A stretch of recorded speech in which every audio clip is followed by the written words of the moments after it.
Human groups are made of human systems. This show stands at the practical intersection of counterintelligence, trauma psychology, and systems thinking. My research focuses on how people, groups, and institutions lose the ability to see reality clearly, and what happens when decisions keep getting made anyway. I'm Kip Perez, and this has changed the game.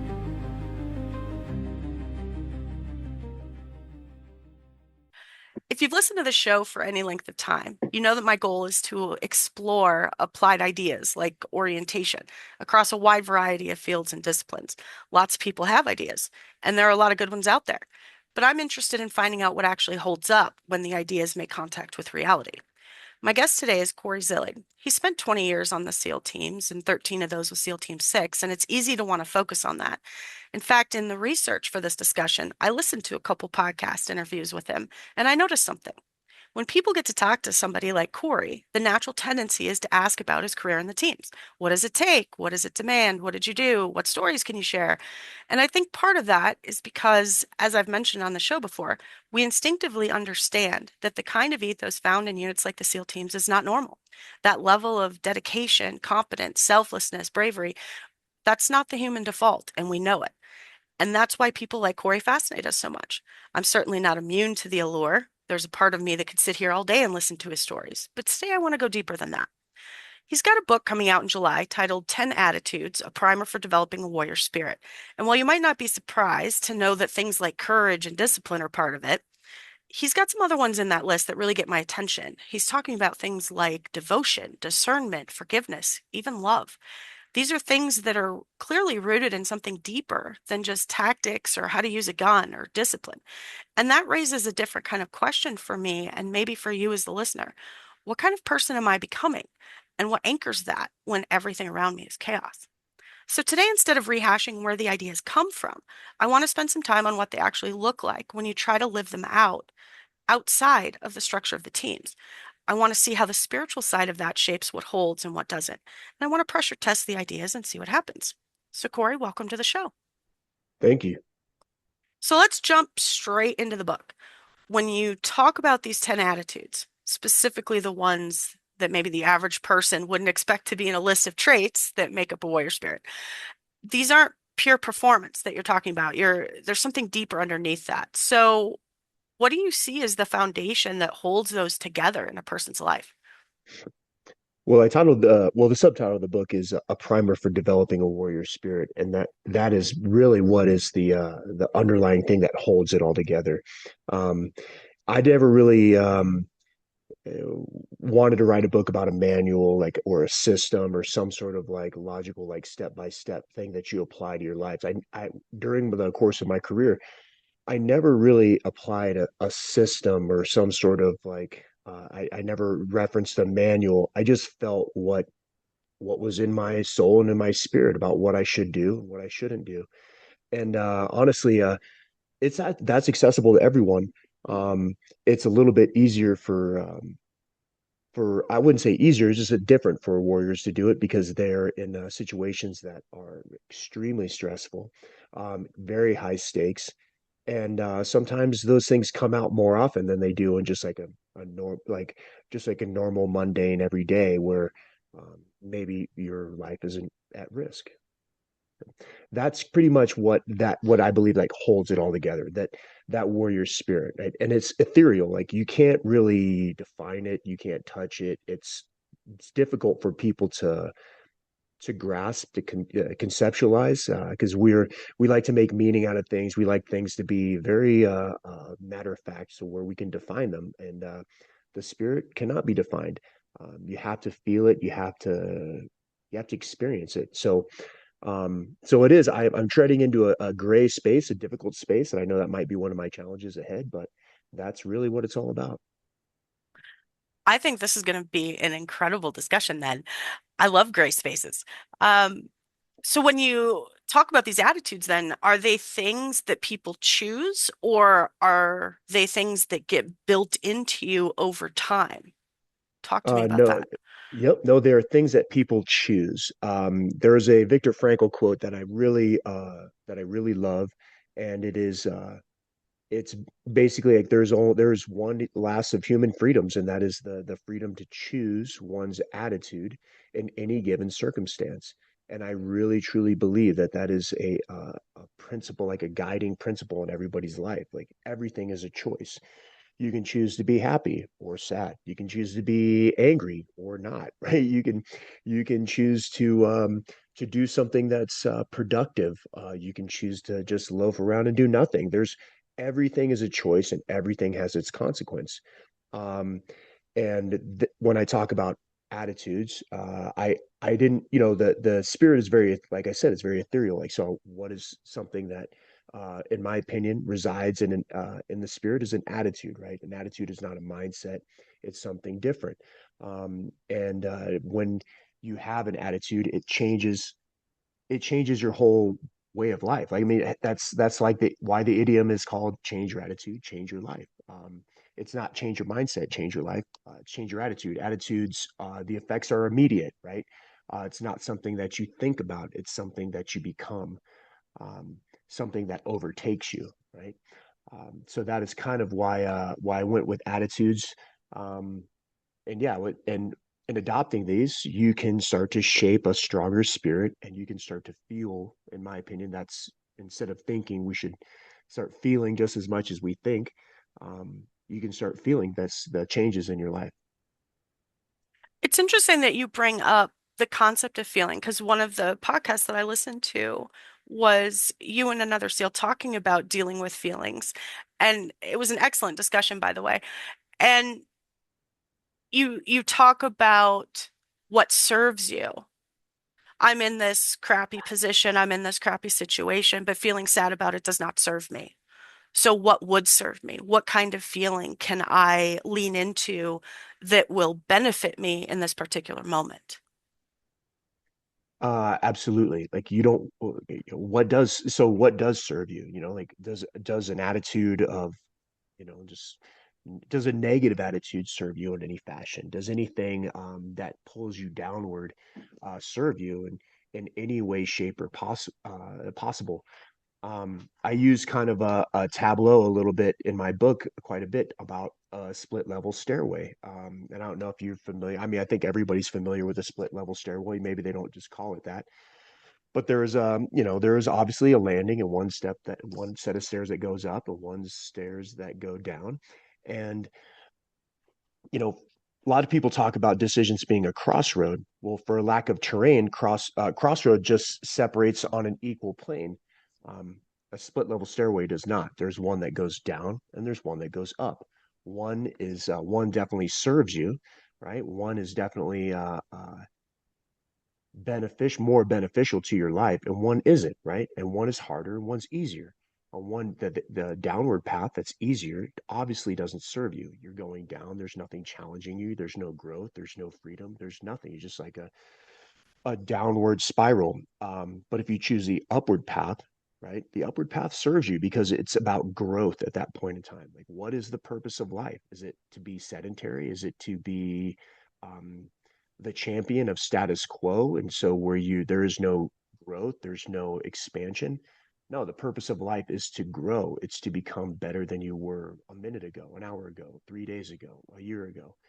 Um, so that I like to use that for that choice. Like when we come back to like what serves you, it's not some sort of like you can't pull open the Chinese menu and start going down and find out what serves you. Something you have to dig deep down inside and figure out what does serve you and how it can serve you. And why you have an aversion to something like that, and may or may not. Like some people might have an aversion to things that serve them because they are not easy, they're hard, they failure is going to be a part of that. You're going to try, you're going to fail, you're going to have to try again, and then you fail again until you actually get where you want to. It's internally, I use that tableau of a split level stairway, but internally it's more of a roller coaster ride to get where you need to be than anything else. So finding what serves you it's not an easy thing to do. It's more of a thing that you feel,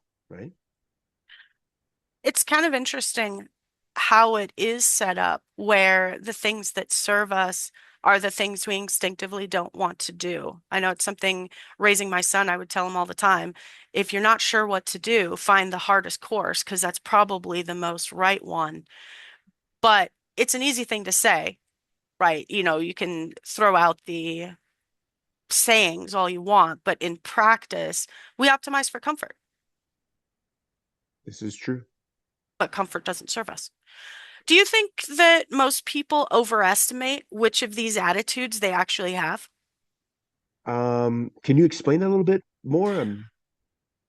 So when you talk about discipline or you talk about, the things that people would expect, like courage and discipline, I would have really been surprised if those were not on the list, right? You need to have those things. But do you think that people overestimate how much discipline they have or how much love they have or how much forgiveness they have?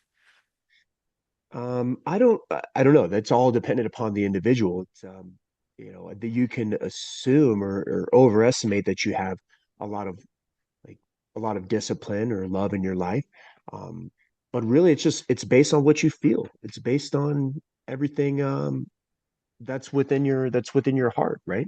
That's within your spirit. That's the whole point of developing a warrior spirit, is getting in touch with yourself, getting in tune with how you feel, getting in tune with what's inside you, that energy that's inside you. It's hard to think about a mindset as an energy inside you that's propelling you forward.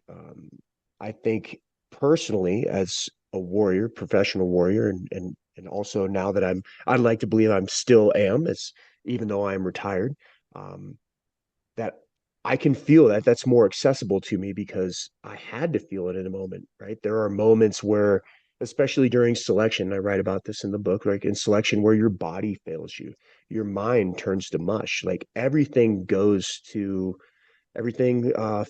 at that point in time, but you still push forward. You're still moving forward. You're still going.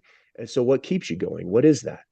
Is it a mindset? Is it some sort of pragmatic view? Is it a system that you follow? Is it some sort of step by step thing where you say, well, okay, well, if X, then Y. So let me follow my matrix and figure out what I'm going to do next.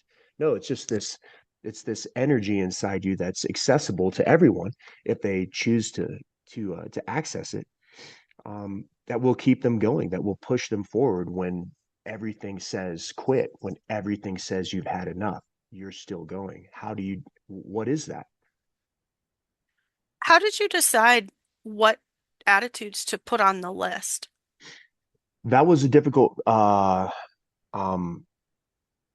well, that was very difficult for me, right? Because there's, the spirit of a warrior is not, you can't define it in words. It's not so simple that you can say, oh, it just contains these attitudes and nothing else.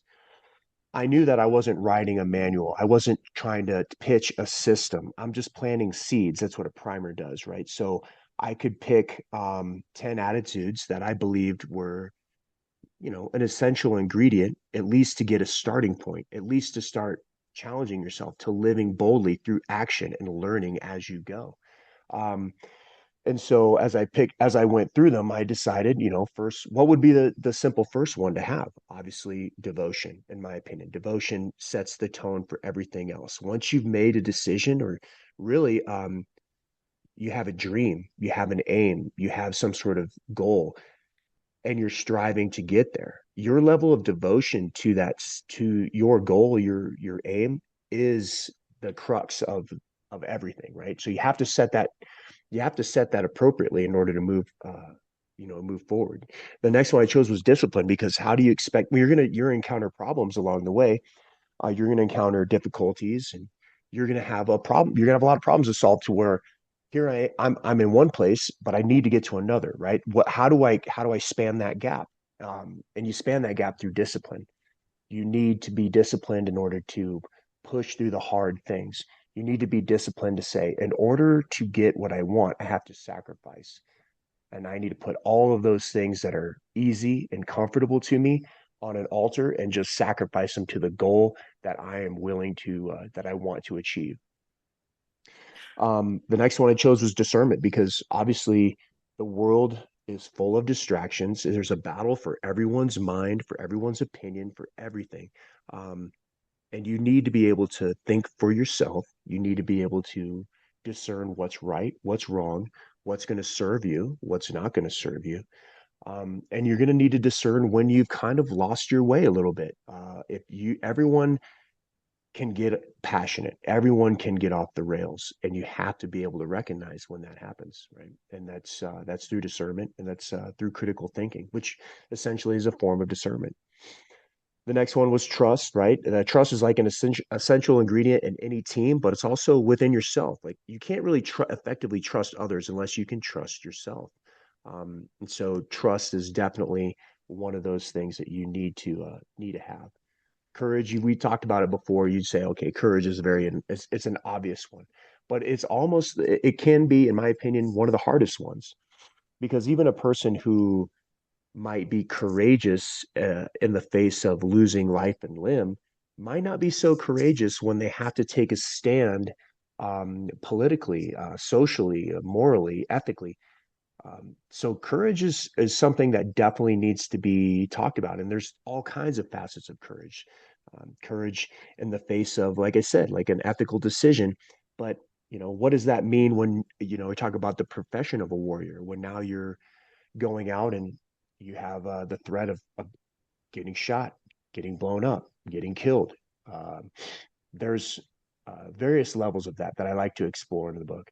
The next one after that is ferocity, because in my opinion, courage doesn't win battles, right?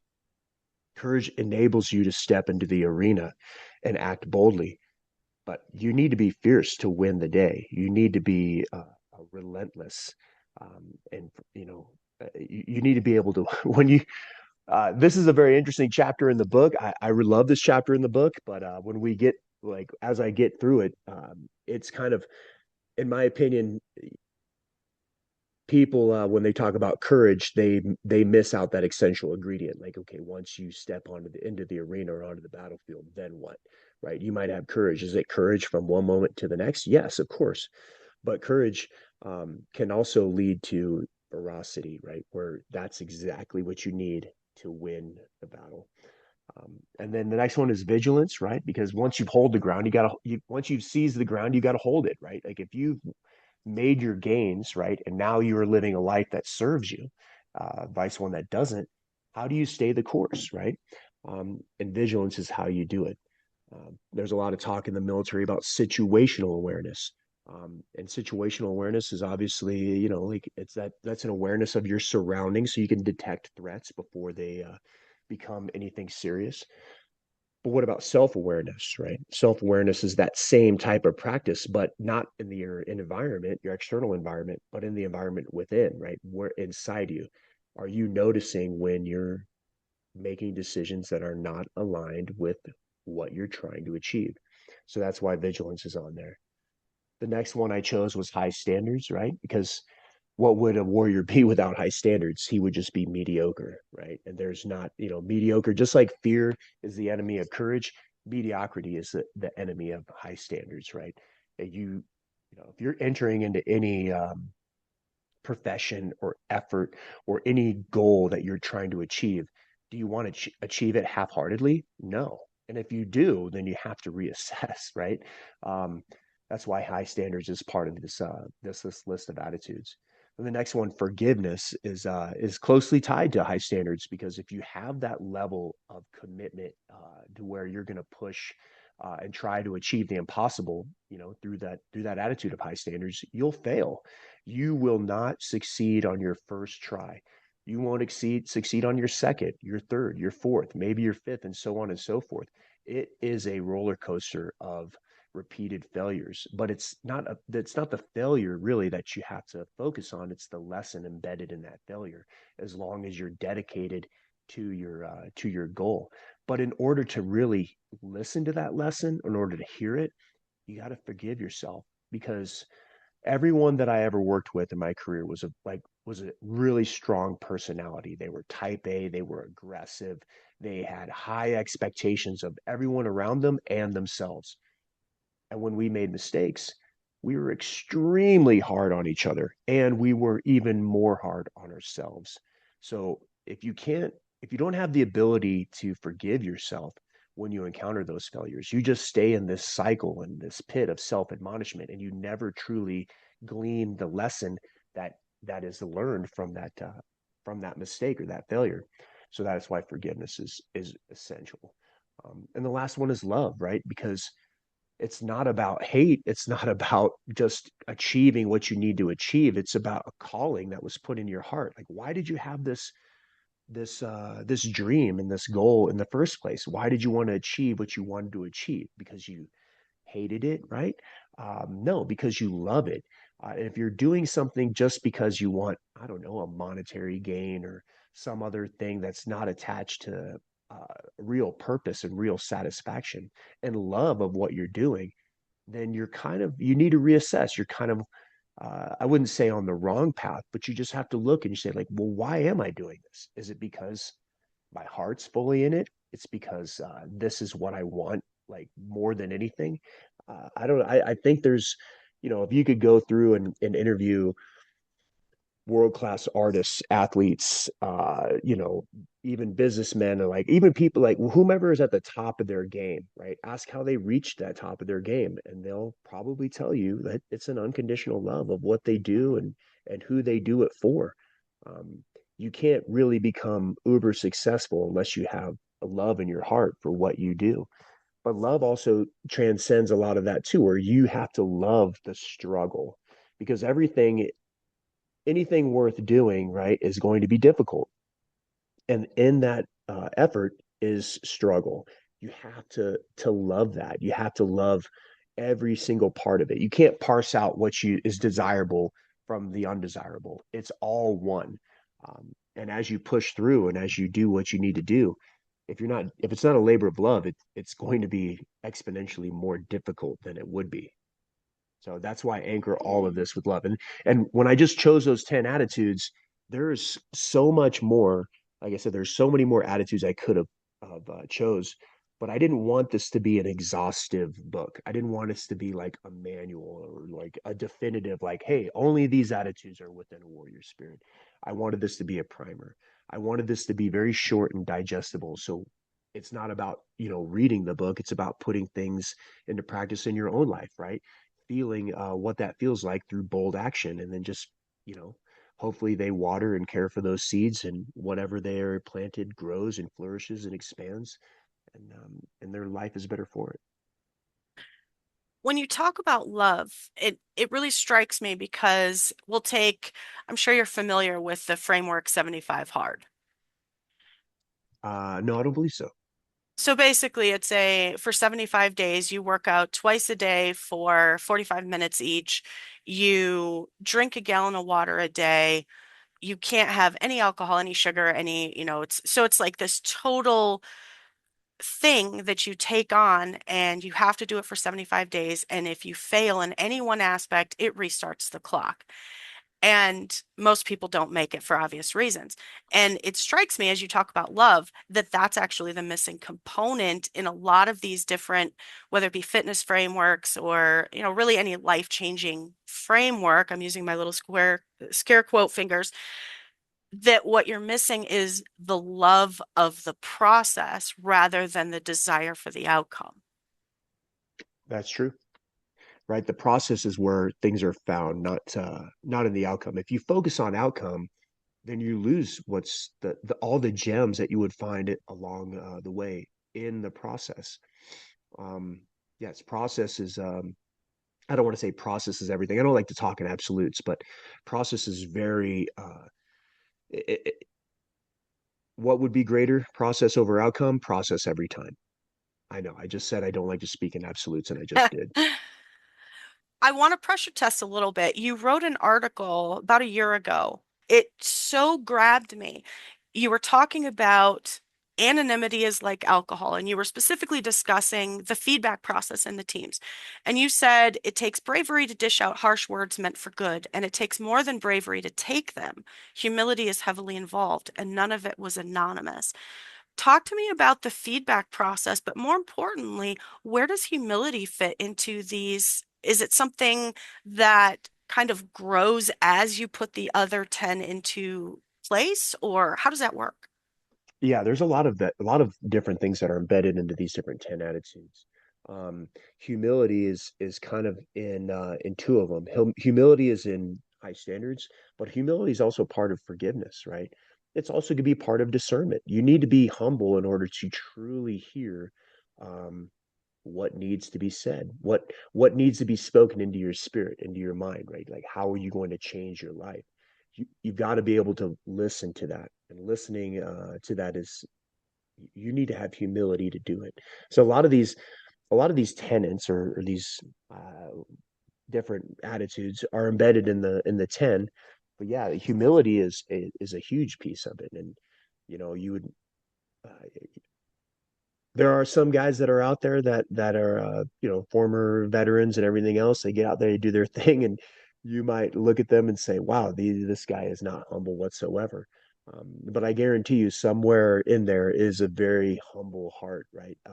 Unfortunately, it might not show all the time, but yeah, everyone who I worked with was had some sort of like there were some that were more humble than others. I'm not going to refute that whatsoever, but everyone had to have some level of humility. Otherwise, they would have never made it through selection.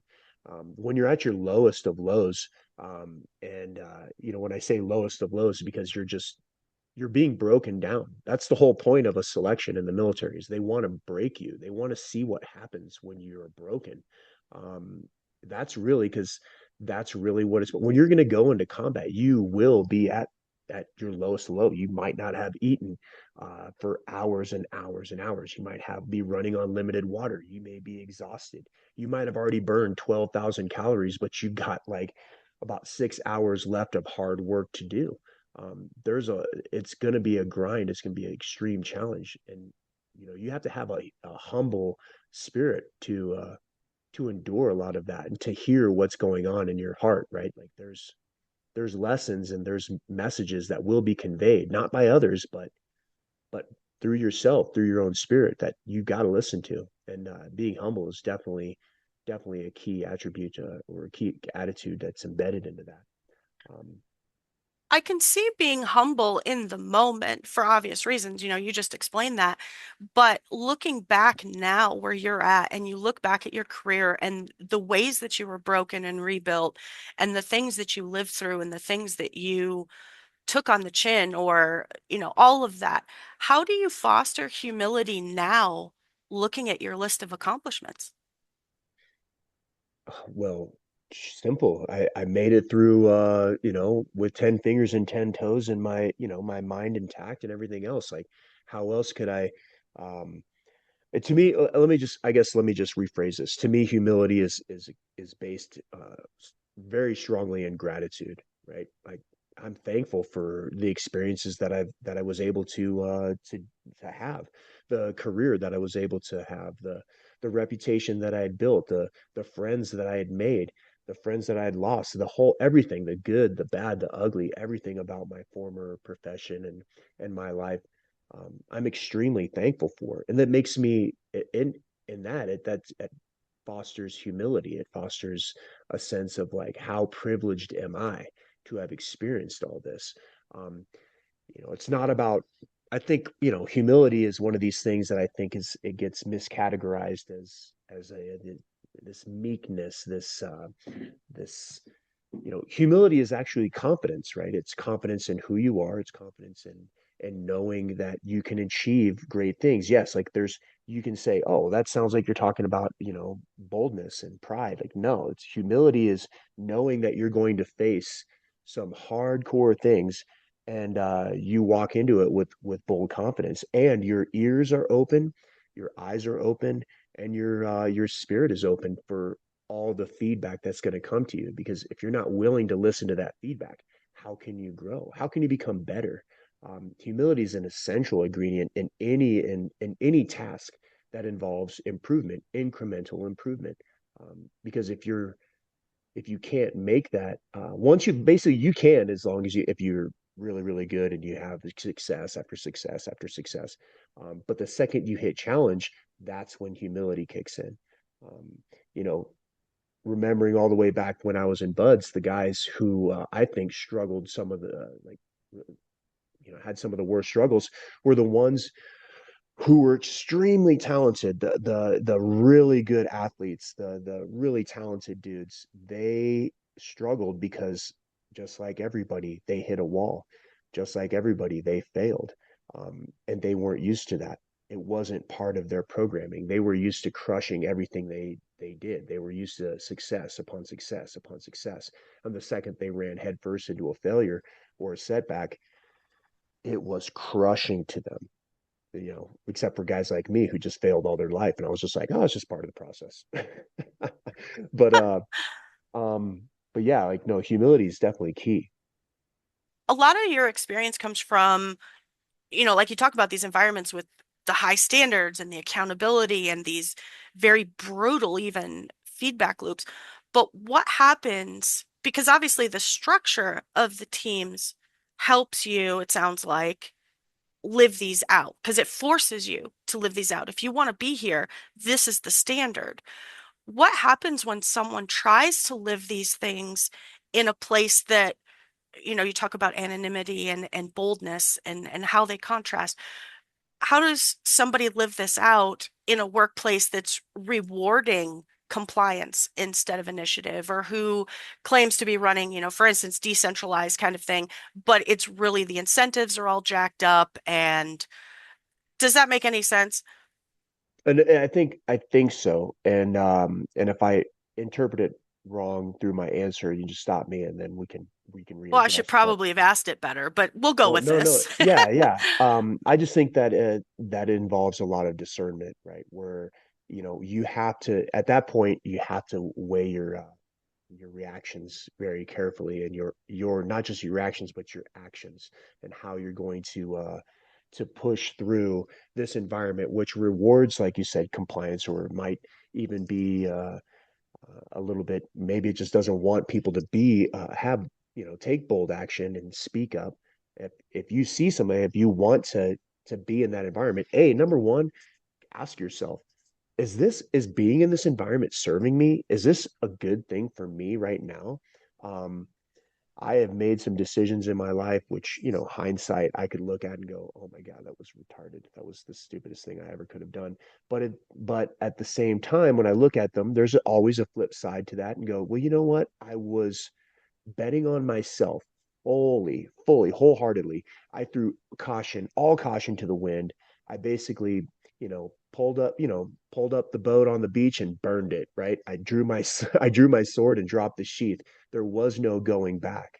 Um, and sometimes making bold decisions like that, if it's speaking to you, listen. Um, but if you're that doesn't always work for everyone, right? So a lot of people have commitments, they have responsibilities that they can't just shirk because of a whim. And I'm not saying that that's a whim; it's a calculated decision. But everybody's life is different. Um, and so at that, you just have to use a lot more discernment. You have to go in and say, how can I maneuver through this environment in a more calculated, critical thinking way? How can I challenge the status quo and challenge my leadership in a way that doesn't necessarily put a spotlight on me in a negative way, but forces them to think, forces them to ask themselves the question, what is it that they're looking for?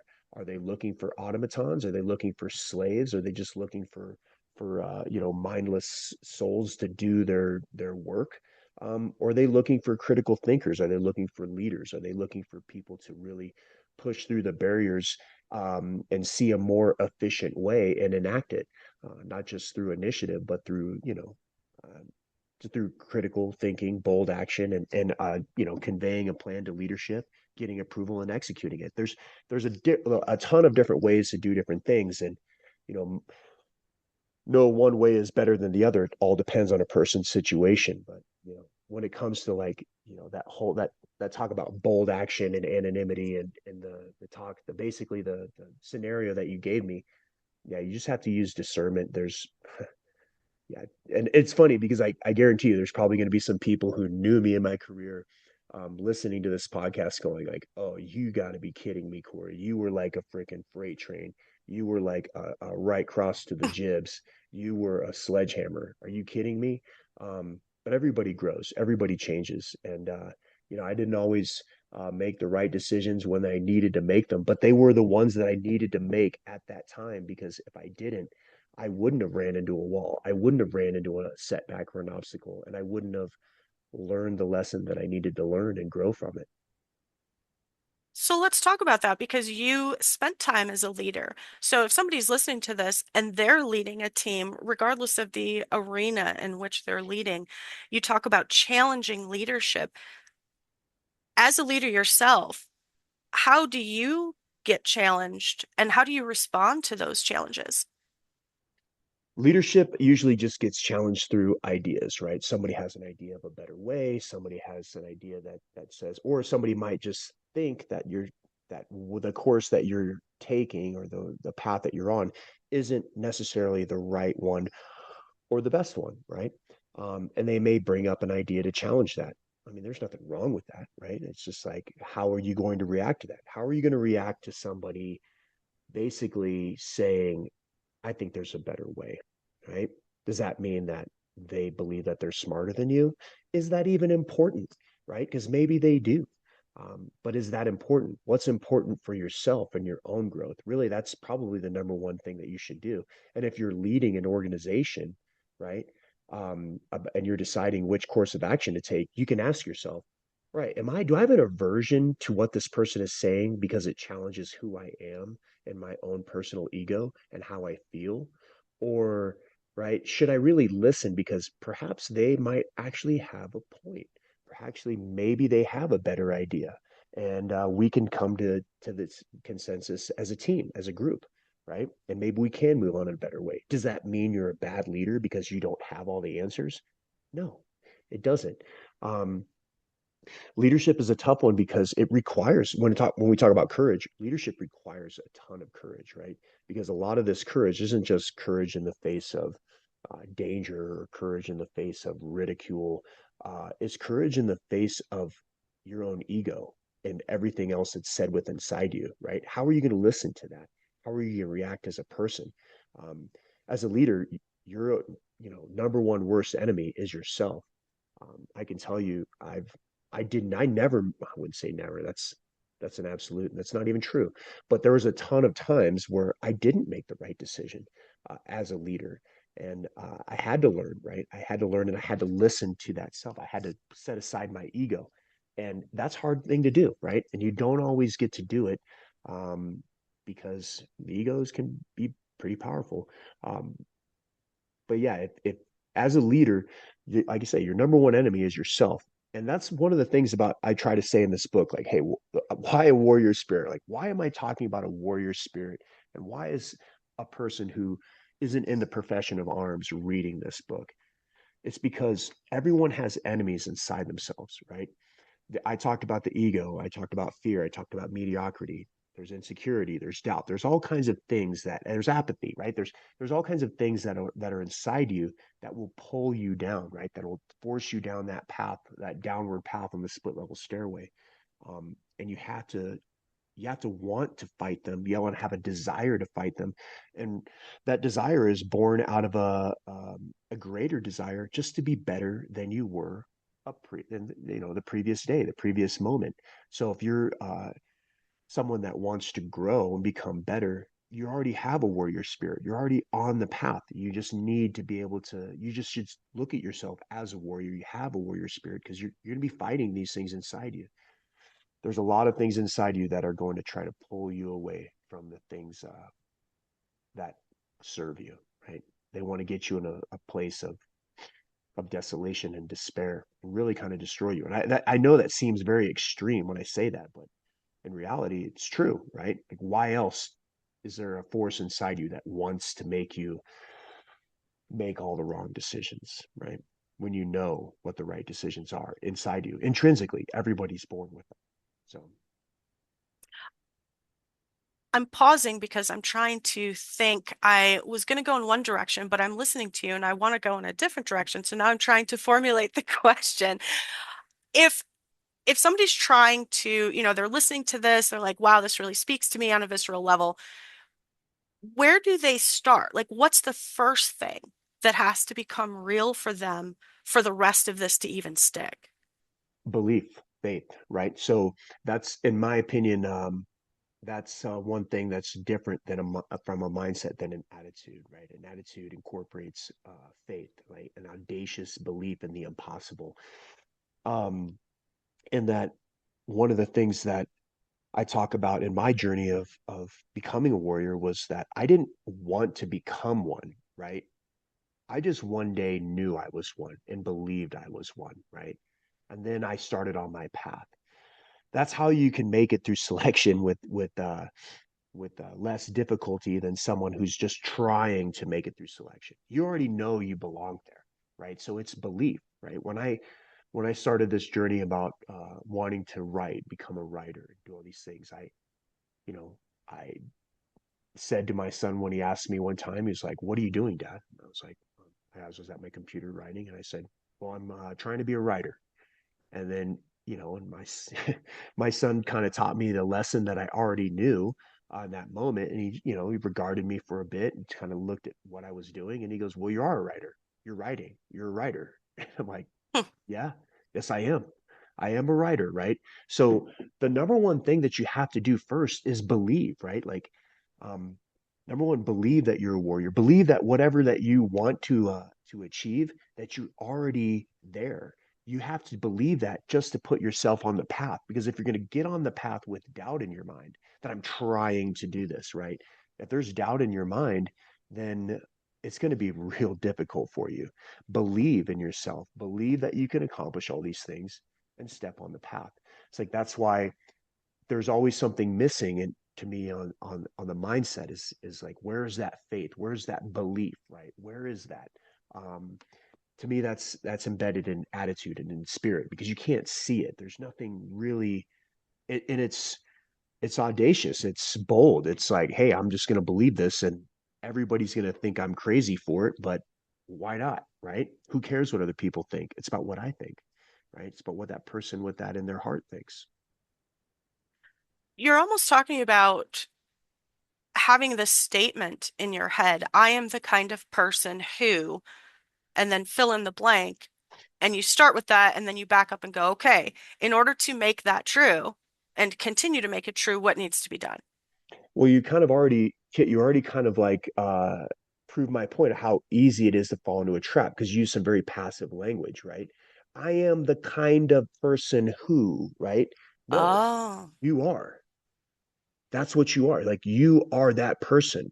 There's no passive things attached to it. It's a bold statement. It's belief. It's not a I I am this am the person. kind of person. No, you are that person, right? Nice. Like you see what I'm saying? Yep. No, that's fascinating how fast, even in formulating that statement, I felt the desire, and yet my mouth spit out the passive words anyway. Yeah, and words are definitely a powerful thing. Um, and words translate into action, right? Like so thoughts, words, deeds. If you're not using the correct like narrative or words or the things that in your thoughts and in your you're not in your thoughts and your words, your actions won't back up those that with that boldness. Like it won't have that bite or the boldness. It all starts with your thoughts and then your words and then your deeds and actions. So you might as well in your thoughts start with a belief, right? And a profound one at that, right? And then your words will start to back up what you believe, and then your actions will be coherent and congruent with your words. And you can move on and in a way that everything is aligned, right?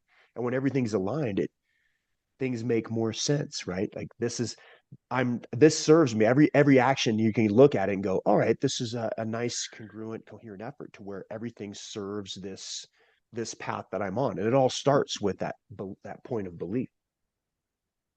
Do these attitudes shape your identity, or do they flow out of an identity that already exists? They're to help you, right? I'm not like I said, I don't ever want to be the guy to say that I'm providing some sort of system that is absolute, that is definitive, that hey, well, if you get on this path, then I can build you up to be the ultimate badass, right? I'm not, I don't want to do that. It's about the journey, right? So the attitudes are basically to plant seeds, right? It's to me, it's to talk about the possible, right? Like, hey, there's for some people the possible is actually the impossible. It's all about the barriers that they put up inside them, right? So if I can start tearing down those barriers by planting some seeds of what they can be capable of or what's possible in their lives, then then I consider that a success, right? And for those people who are already bold already, right? If I can somehow plant a seed to encourage them to tackle what the majority of the world says is impossible, then that's a success as well. Because in the journey, if just stepping on that path, or even then, just believing that you can achieve what is impossible is a huge step there. It's a huge learning point, a point of growth. So if I could achieve that with a subset of my readers or all of them, I consider that a success as well. So let's talk groups. Obviously, some of this or a lot of this was born in your experience in the teams. Can a group adopt these attitudes as a collective, or is it that each individual must adopt these to their nth degree and then bring them to the team? Um, I mean, that's an excellent question, but I guess I just don't. I mean, obviously, a team is a collective, it's a group, it's a group of people moving towards a common goal, but it is made up of a group of individuals, right? Um, I, as a member of a team, was somebody's teammate, but I was also an individual that had my own responsibilities that I needed to foster within myself and in order to become like a valued teammate, right? So, uh, I really think that it starts within the individual, right? Because how can you become that valued teammate? How can you become that leader? How can you become just the example to the rest of the team on how to be if you don't work on yourself first? Every time we take a flight from one place to another, we're reminded of this simple fact is that in order to help others, you must help yourself, right? You have to help yourself first in order to be an asset. How can you help a child put on an oxygen mask if you don't put yours on first, right? So you, I do believe it starts with the individual. It is there's this question though is it's you could dive deeper into it. There's nuances. There's a lot of things there, but um, at the most basic level, you are an individual part of a team. And if you're not working on yourself to become better, then you're not really, you don't really, you don't care about your team because you're not working to make yourself better because if a better you means a better team. Um, so yeah, it all fits into that mold and it all starts with yourself. Well, and I think that's applicable to families, to really any group that you're a part of. If you're not working on yourself, what are you even bringing? True. And do you Interesting. really care? I mean, are you apathetic towards your cause, towards your team's cause, towards the betterment of your team? If you're not working on yourself, and you're part of a team, really, do you do you care about that team? Do you care about a better version of it, a more successful version of it?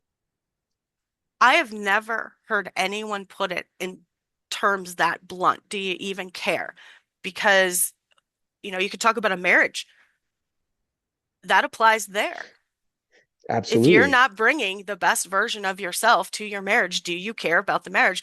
And it's such a simple concept that you just said, and yet I've never heard it put that way. Well, it's put that way to every single seal. That way it's in not so direct terms, right? Nobody says, well, do you even care, right? Do you really care about this guy? No, they just lace into you for not living up to your fullest potential, right? Like you're there to be the best. And if you're not being the best, you're going to hear about it, not just from the instructor cadre who may be teaching you a course, right? You're going to hear about it from your brothers who are part of the team that you're in. Sometimes you'll hear it directly, and sometimes you'll hear it indirectly, right? It but you will hear it and you will know. And if you're not asking, this is where the humility part comes in, right? Another thread of humility, where its connection point is, okay, I'm getting a lot of feedback, and oh my God, does it hurt, right? It hurts because you've let somebody down, and they're letting you know that, right? Mm. Um, but in reality, you can look at yourself and you can see that you've let yourself down too because in that feedback you realize that you know better and that you knew it and that if you're part of a team and somebody's already explained to you what the mission is, Maybe they've given you a mission and a vision statement, blah, blah, blah. They got all these things that are great. Um, you know what's right, you know what's wrong. Like I said, intrinsically, it's there for everyone. I mean, if people deny it, then I question that. But and if you know that you've failed yourself just as much as you failed others, right? The humility is a part of it, and you're going to make that correction because it is all about, and that's what it comes down to it to the anchored part of love, right? Do you love yourself? Do you love your brothers? Do you love the job that you're in? What about the mission that you're tasked with? Um, that's why love is such a integral part too. It's like it's interconnected into everything, right? Well, and that feedback puts you right back on the landing where you can choose to lean into the feedback and do what needs to be done, or you reject the feedback and sink lower into the filth of whatever you're becoming. Yeah, and it works, it's compounding interest, but in a negative way, right? So the more you slide down that slope, the more you allow the wrong things to influence you and make those wrong decisions, the further you would get away from the baseline that you had set, right? You set a baseline, you're like, all right, I'm freaking doing this. And then you continue to slide down. And it is so hard to get back to that point, right? Um, when in reality, if you just had some discernment, some vigilance, and some humility, like you could see when you're slipping out of alignment, when you're no longer doing things that serve you, and you make the necessary corrections before the deficit becomes too great. But changing that deficit starts with a belief that a deficit exists and that things must be done to correct it. Yeah, a belief, acknowledgement, right? Like Hmm. if you can acknowledge that, right? As one of the things I talk about forgiveness is that, there's three things that are needed to move on, right? There's acceptance, or excuse me, there's acknowledgement, there's forgiveness, and there's acceptance, right? You have to acknowledge first, like that what happened or what you did or what somebody else did or whatever, that it was wrong, right? And that it was not right, and that there was a mistake that made, and it was probably your fault, right? You have to acknowledge that. There's pain that comes from that, right? It's not a good feeling, but you have from with that pain, you forgive yourself. You can let go, you can forgive yourself and say, okay, I'm forgiving myself for doing that. And right. But in that forgiveness, there's also acceptance. There's an acceptance that, yes, you made the mistake. Yes, you've forgiven yourself, right? You cannot change the past. You can only change the future. So I accept what is, right? And I'm going to move forward. And I'm going to take the lesson on board and just move forward. I can't change. I can only accept. So you can change yourself, but you can't change the fact that you made your discretion or your freaking mistake or your whatever.